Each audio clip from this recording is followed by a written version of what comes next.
Xin chào quý vị. Chào mừng quay trở lại kênh Trí tuệ Phật học. Đây là series Tang Thư Sinh Tử tập 25, 5 giai đoạn tâm lý trước. Cái chết hiểu được điều này sẽ giúp ích rất nhiều cho người chăm sóc và người hộ niệm. Trước tiên ta cần hiểu nguồn gốc của nỗi sợ hãi. Trước cửa từ, con người đều sợ chết. Đây là phản ứng tự nhiên của đa số, bởi vì cái chết luôn gắn liền với sự không biết.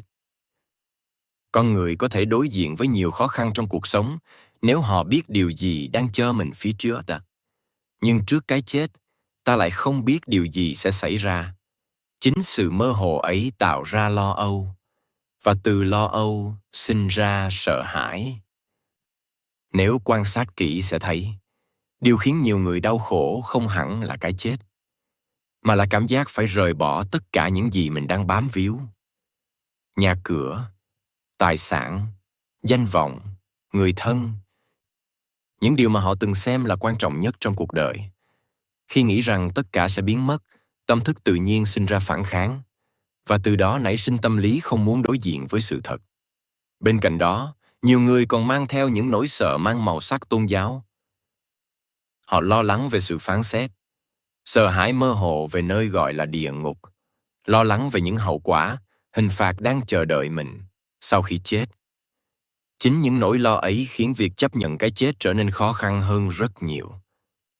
Gọi là sự chấp thủ. Khi tâm thức còn nắm giữ quá nhiều thứ và không muốn buông bỏ, sự sợ hãi tự nhiên xuất hiện. Qua nhiều năm nghiên cứu thực nghiệm trên hàng ngàn bệnh nhân lâm chung, bác sĩ Elizabeth Kubler-Ross đã phân tích và hệ thống hóa tâm trạng của con người khi phải giáp mặt với sự tử vong qua 5 trạng thái tâm lý diễn tiến tuần tự như sau. Giai đoạn thứ nhất, phủ nhận.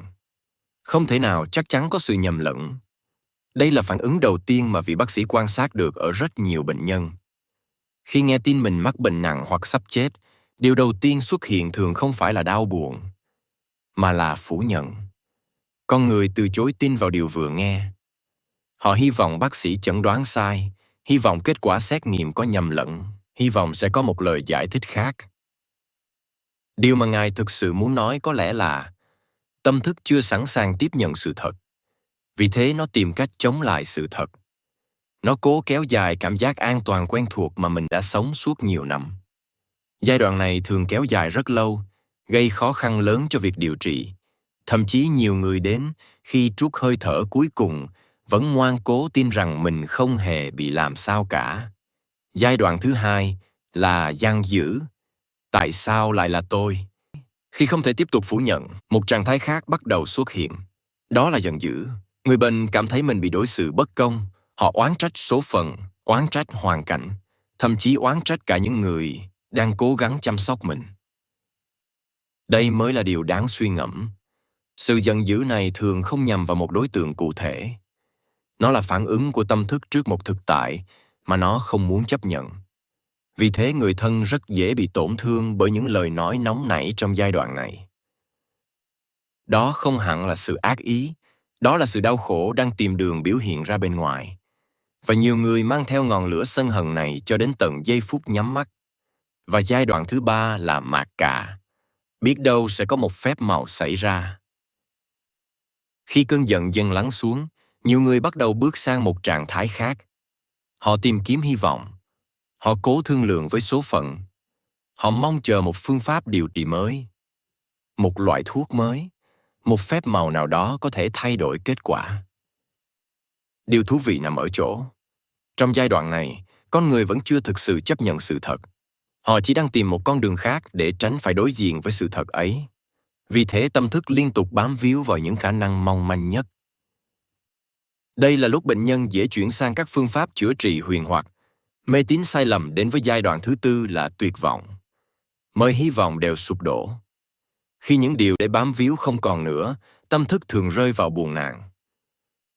Người bệnh trở nên lặng lẽ hơn, khóc lóc buông xuôi hoàn toàn.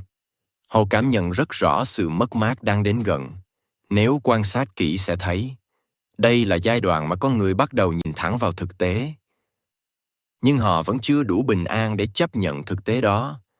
Vì vậy đau buồn xuất hiện, tuyệt vọng xuất hiện, cảm giác cô đơn xuất hiện. cho rằng cả thế giới này không ai thông cảm hay hiểu cho nỗi đau của mình. Cuối cùng là giai đoạn thứ 5 chấp nhận.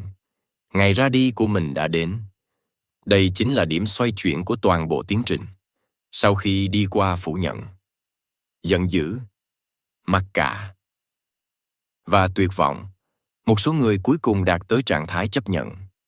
Chấp nhận không có nghĩa là vui mừng trước cái chết, cũng không có nghĩa là từ bỏ sự sống, mà là không còn chống cự với điều không thể thay đổi. Tâm thức lúc này trở nên nhẹ nhàng hơn, yên tĩnh hơn. Người bệnh không còn bị cuốn đi bởi những cơn sóng cảm xúc dữ dội như trước. Và chính trạng thái này tạo điều kiện thuận lợi nhất cho một sự ra đi bình an, buông xả. Nhưng không phải buông bỏ cuộc sống, mà là buông bỏ sự chống đối với thực tại đang diễn ra. Ý nghĩa đối với việc hộ niệm. Không phải mọi người đều phải trải qua 5 giai đoạn này một cách giống hệt nhau, mà là người chăm sóc cần hiểu rằng tâm thức người hấp hối luôn biến chuyển. Có lúc họ phủ nhận, có lúc họ nổi giận, có lúc họ hy vọng, có lúc họ tuyệt vọng. Nếu không hiểu điều đó, người thân rất dễ trách móc hoặc hiểu lầm họ. Ngược lại, nếu nhận ra họ đang ở giai đoạn nào, người họ niệm sẽ biết cách cảm thông hơn. Biết lúc nào nên lắng nghe, biết lúc nào nên động viên, biết lúc nào chỉ cần yên lặng ở bên cạnh. Và từ đó giúp người sắp tứ trận từng bước tiến gần hơn tới trạng thái chấp nhận là trạng thái nền tảng của một sự ra đi thanh thản. Xin cảm ơn quý vị đã đồng hành cùng kênh Trí Tuệ Phật Học. Xin chúc quý vị luôn mạnh khỏe, an nhiên giữa đời thường.